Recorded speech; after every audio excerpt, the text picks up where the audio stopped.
Welcome to Climate Check, Stories and Solutions for Fighting Climate Change. We are part of 350 Brooklyn, an organization that strives to counter the climate crisis through local action. We work towards a world that is just, equitable, and sustainable, and where all beings can thrive. I'm Eva Dean, she, her, your host of Climate Check. I'm a climate activist and a Brooklyn-based choreographer. On today's episode, we're discussing something called artivism when it comes to the climate crisis and climate justice. Our guest is Samir Ronadade, also known as the climate change prophet. He is a poet, activist, and climate advocate with a wide array of experiences in each field. Hi, Samir. Hi, Eva. How's it going? It's going well, and I love sitting across the table with a fellow artist, and I'm looking forward to talking to you today. Would you mind introducing yourself with your pronouns? Yes, my pronouns are he, him, and his. And thank you so much. I'm very excited to be here. I am a environmental climate justice rhyme artist.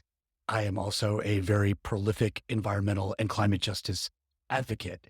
I think that art and advocacy they can really go hand in hand. My work on these things has been on separate tracks, but I've had instances where they have overlapped. Well, I look forward to delving more deeply into your separate tracks. You really have a wide journey in your activism, and you started very early in your life. Can you tell us a bit about that? And also, you're inspired by your father. Yeah. I would say I started exhibiting the signs of the compassion that it takes to advance climate justice, which, is driven by improving the human condition. I think the first sign that I exhibited that was when I was about 8 years old. I heard about starvation in Ethiopia. It was in the news. My brother was talking about it and I wanted to do something about it. And I didn't really know what I could do. So I took a piece of bread, I put it in an envelope and I wrote Ethiopia on it and I put it in the mailbox. And of course, that's not going to accomplish anything, but it was the first sign that I can recall where I felt compelled to do something about the suffering that I was aware of. And that's right about my dad. My dad emigrated to the United States from Mumbai, India. He got a scholarship, a master's in public health, to study at the University of Minnesota. And upon completion of his degree, he moved down to the Kansas City area, Kansas actually. And my dad was the public health director of Johnson County, Kansas, environmental public health director. Environmental public health, the notion of protecting our environment for human health and well-being, that I think I just kind of innately had that. And I would say I probably got it from my dad. I'd like to talk about your work on the 2008 Obama campaign and how that was your entry point into the environmental field. Yeah, that was such an incredible experience. I mean, it was monumental. It was a historic, of course, as you know, it was a historic campaign. So I started working for him in the primaries in Washington State. I was his delegate organizer. And for the general election, they just gave you a couple of states where you could pick where you wanted to go. And ultimately, they would just decide where to send you. And so based on my experiences, they decided to send me to Pennsylvania and they assigned me to the Penn State University campus, where my job was to be the youth organizer. And I was responsible really for registering every single student to vote. I would say that was also the first time in which I combined my art with my advocacy, civic engagement side, because, we had such ambitious voter registration goals. And in order to be creative, I would actually walk around with a sign. The sign would say, "Will rhyme for voter reg." And students would come up to me like, "What does this mean?" I'm like, "Well, if you register to vote, I'll bust a rhyme for you." And so, I love it. That made me pretty popular. And we actually ended up registering the most students to vote out of any college campus in the country that year. It was such an exhilarating campaign, emotionally, physically exhausting, rewarding, a combination of so many different things. And once it was done, I was like, well, this is really been exhausting. I love it. But if I'm going to keep doing this work, and I want to keep doing it, it needs to now be angled fully towards climate change and the environment to kind of, I had already been working out of college for 5 years. And I just kind of decided like now I need to really angle my professional and my personal focus towards that. Now I decided to like step it up to another level after the Obama campaign and more exclusively, like definitely focus on the environment instead of, 1 degree removed from it. You said that climate change is a social science issue. It stems from disunity and a lack of compassion. Oh, absolutely. Yes. I think there's a lot of, obviously there's a lot of social divisions in our country and in our world based on race, religion, things like gender. You could go down the list. I'd say race and religion are really at the top.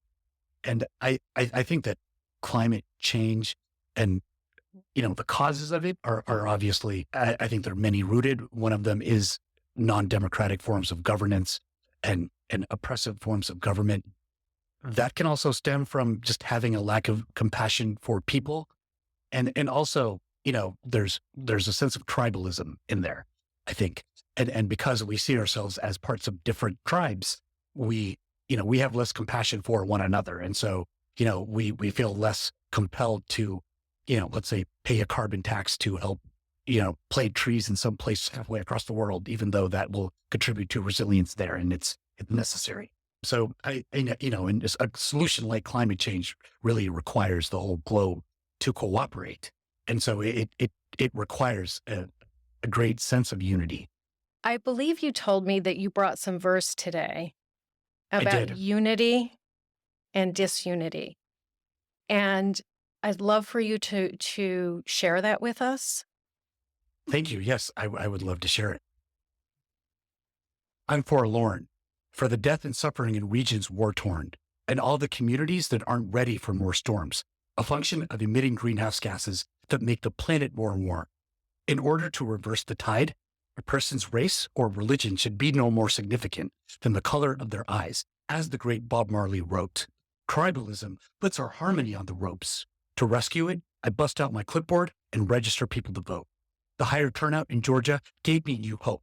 Never thought I'd see Ralph Warnock and John Ossoff represent the Peach State. Yet there are so many people who preach hate. We must rise above and be great. Implement the most ambitious greenhouse gas pollution rule. We have the tools to do it in a way that improves the quality of public schools. That, my friend, is the key to a better society. It's tragic that neighborhoods are segregated by race.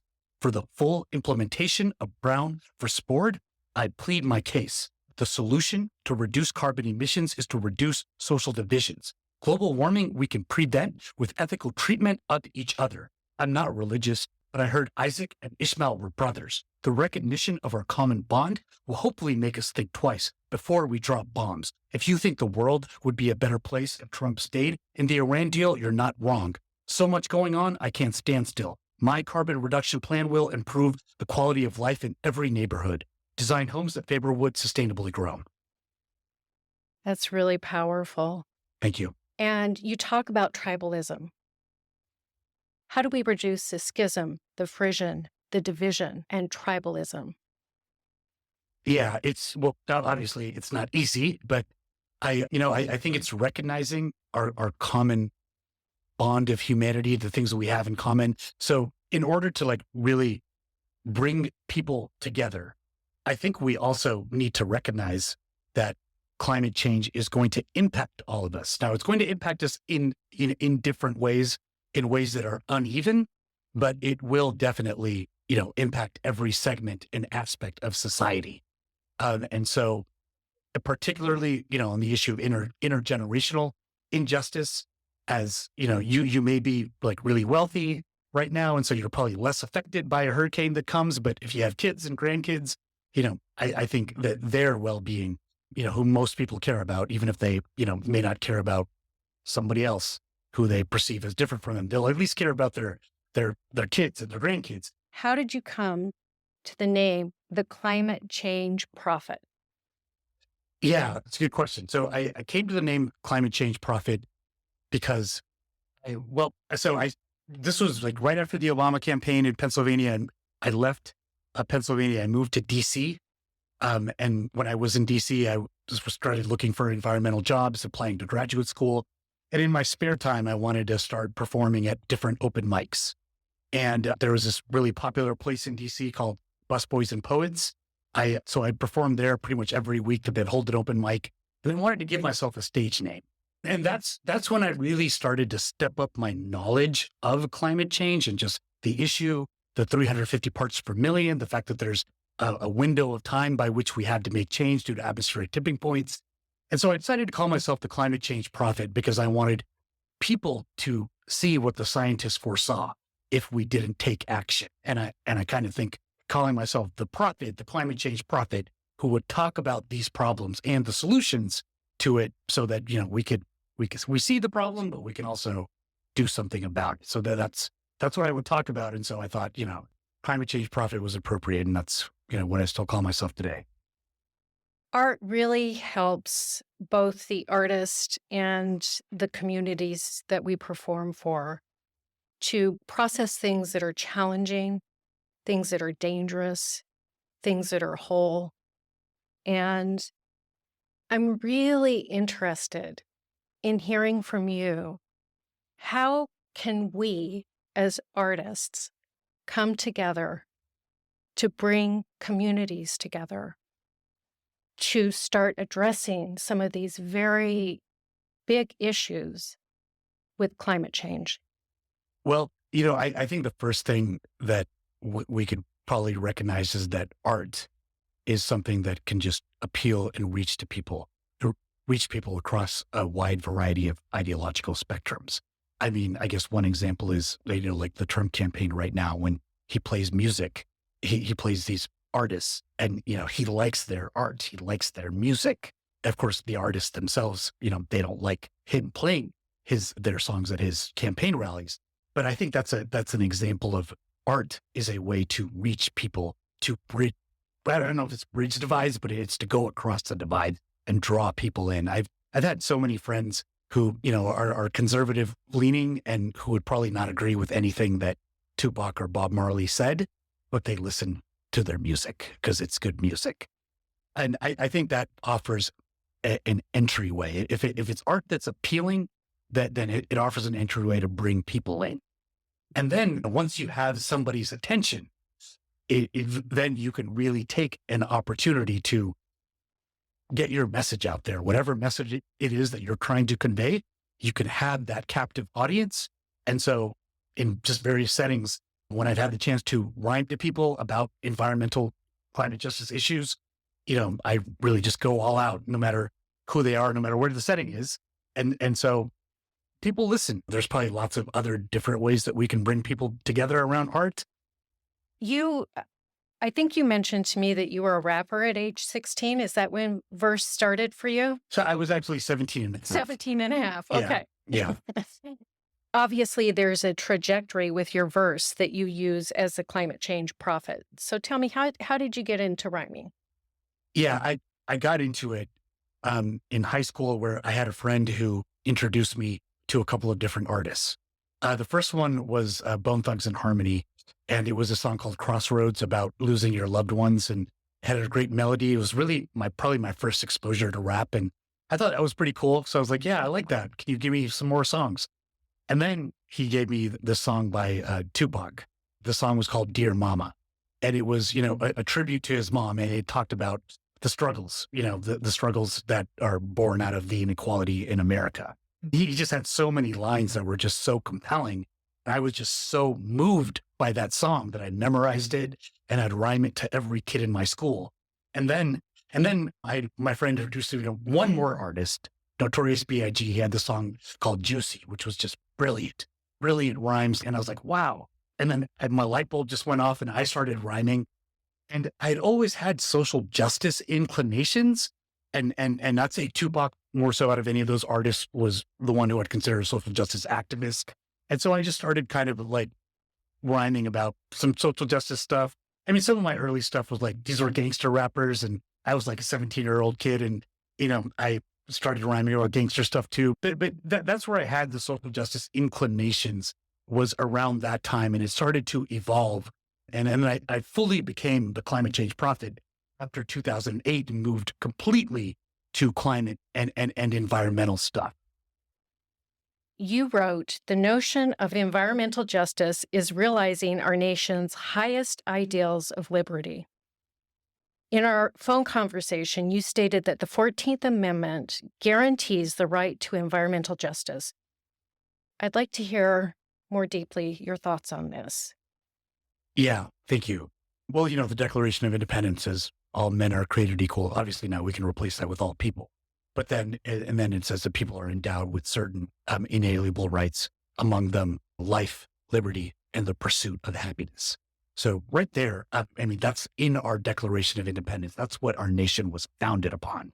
And so I think we can very definitely say that one cannot pursue happiness, if they live next to a Superfund site that isn't adequately protected, or if they don't have access to healthcare, if they go to a public school that's crumbling and they have to learn from underpaid teachers who can't give them a quality education.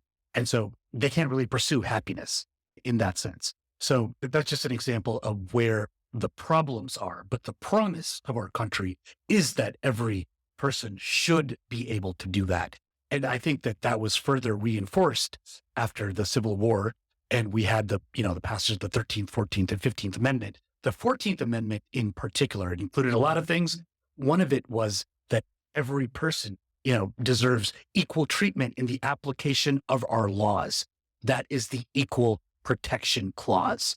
And that's been evolving as our country has evolved, applying that to the environment, the treatment of our environment, the application of our laws. Certainly the Clean Air Act, the Clean Water Act, it requires the government to treat everybody equally. And so, that could mean a lot of things. Environmental justice has holistic measures, which the government also owes. I believe it owes to every person, and some of these other holistic measures, indicators of environmental health are the unemployment rate, access to healthy food, access to transit, healthy housing, drive time to hospitals. All of these things are things that the government ultimately is responsible for. And so turns out it doesn't do it equally. And so that's why we still have inequitable health outcomes. Equal Protection Clause, clean air, clean water. It's a basic Yep. need for humans and all living beings on the planet.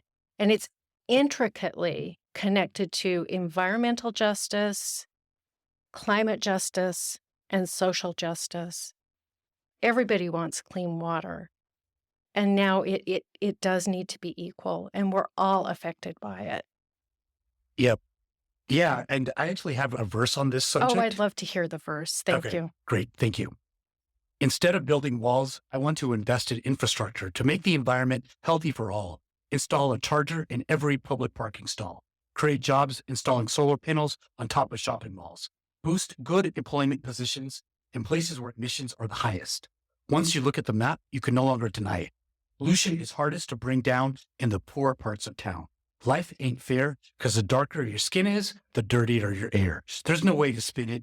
Racism is the cause. To implement the 14th Amendment, we keep needing more laws. Freeway pollution means we ain't fully undone the legacy of segregation.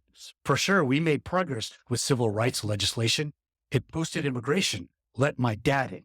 Can we achieve the great society of the Johnson admin for jobs and racial justice? I want to see the Green New Deal pass. Finally harness the amazing carbon storing ability of eelgrass. Energy efficiency will save real cash. Not only will it seal cracks, but make the home healthy. So when I ask you to pass bills, please help me. I often wonder how many good things we'd have accomplished if they hadn't killed Dr. King. When it came to the dangers of our planet, he saw them coming. Wow. So we will have that verse in our notes so that people can revisit it. And of course, people can hit the replay button. There's so much in it. And thank you so much for that. It does help me with bending my head around tribalism and coming together and equality. Yep. Let me just say a couple of thoughts here. One is race is a social construct, obviously. It's hard to get past. Another separate thought is that I think the environmental justice movement, I don't know there's many times you could point back to say when it began. I mean, the Canadian wildfires impacted a lot of people last year, and it turns out that was the biggest source of not only greenhouse gas emissions, but it probably burned down a lot of people's houses, and who had different political ideologies. And it also seems to be the case that, peace and wanting a peaceful, harmonious, democratic society, like that's easy. That's not hard. That's easy. And the more we do, the more democratic we can be, the more equitable we can be in terms of just access to decision making, which is really fundamental to climate and environmental justice, the better we'll be at reducing these divisions and ultimately stabilizing our climate and improving environmental health for everybody. Yeah, the fires in 2023 are a great Yeah. example of how the greenhouse gas emissions, it affected all of us. And so it will take all of us to come together to do what we need to do with policy change and moving forward so that we can have a future for future generations with clean air and clean water. Our Clean Air and Clean Water Act. Yep. This is another podcast, but it's Yep. being chipped away at right now. And Oh, that yeah. is not social justice. That is not environmental justice. That is not. You recently performed one of your poems in the UN's World Oceans Day in June, just this past June. Yep. How was that experience? How did it ignite your passion for ocean protection?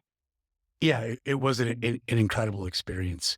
And, while I'm obviously very well versed in climate and environmental policy, I'm not steeped in ocean policy. So I spent quite a bit of time researching our oceans and, going a little bit beyond ocean acidification and learning more about marine protected areas and just the interconnections between, the life in the sea and the life on land. And so now I'm fairly versed in how important our oceans are. They're 70% of the Earth's surface.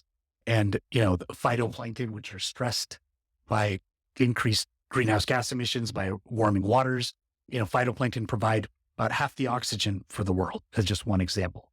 There's so many animals, just from a climate perspective, whales are huge carbon storage sinks. About 3.5 billion people rely on seafood for their daily food. And most of these people are from impoverished nations. And so, the overheating of the ocean is destroying their food supply. And of course, coastal erosion is destroying coastal economies. And so I have actually come to the conclusion that I think about 70% of the resources and the effort that we put into climate and environmental policy, it should probably go to the oceans. And I know it's hard to we need to devote stuff to life on land. Well, if we don't take care of the ocean, then we're going to be screwed with life on land. So it's very, very much connected. Can you share with us some verse from World Oceans Day that you composed? Yes, I'd love to. There are 5 oceans named, but as an interconnected water body, they're all the same and impacted by what we pour down the drain. With our wastewater treatment plants under strain, I'm running water conservation campaigns. Have you heard of the dead zone of the Gulf Coast? It's a damn shame, but through planting cover crops and buffer strips, it can change. Implement the practice on farms all across the globe. When you think about it, the ocean is everyone's ado. Thank you, United Nations, for the World Oceans Day Declaration. Love this celebration for providing inspiration and issue elevation. For more gratification, I want the U.S. Senate to bring the High Seas Treaty up for ratification. Can you tell us about the High Seas Treaty? Yes. So it is something that sits at the United Nations. We need to get a certain amount of countries to sign on to it. Forget the exact amount. It's 200 plus. We're not there yet. And the thrust of it is that so much of our oceans they're unprotected because they don't belong to any jurisdiction. I mean, there's these things called economic development zones. I think that's the term for ocean waters, but they only extend about 200 nautical miles off of the coast. And then you have the high seas. And so high seas is kind of open for anybody to do whatever they want, unless you have rules. And so the High Seas Treaty would have marine protected areas, among other things, and just impose certain badly needed protections on those waters so that we don't spoil and destroy this resource and we use it wisely. And so, I do think that the US, fingers crossed someday when we have equitable voting rights and we really make changes, that we will have 67 votes in the US Senate to ratify this thing. To reinstate that the ocean is 70% of the Earth's surface and Yep. how important it is for protections to mitigate climate change, the High Seas Treaty sounds like a really good policy tool. And I hope that the U.S. can come together, that the tribalism can diminish so that we can have 67 senators sign on. And that's something that we as activists can do, is to contact our senators Yep. and say, sign on to the High Seas Treaty. Yes, we absolutely can, and we absolutely should. I mean, we have to keep pushing for this. This is an essential climate solution. We will have on our website links to the World Oceans Day Declaration for people to dive into, every pun intended. And we will also have a link to the High Seas Treaty, and want to encourage people to reach out to your senators to have them sign on to this High Seas Treaty. We need 67. We're short. It's a big task. What advice would you give to younger folks interested in putting their passion for art into activism? I would say keep doing it for sure. I think that there aren't that many people that do it. So the fact that you can combine your artistic creative expression with a message is great. And then I would say keep looking for venues. Look for venues everywhere that you can find them, and to get the word out. Be a great networker. Look for stuff on LinkedIn, and go to open mics. I mean, that's what I do to share my art. And if you're enthusiastic and passionate about it, people will know that, and then they'll continue to offer you opportunities. Thank you. How can people learn more about the Climate Change Prophet?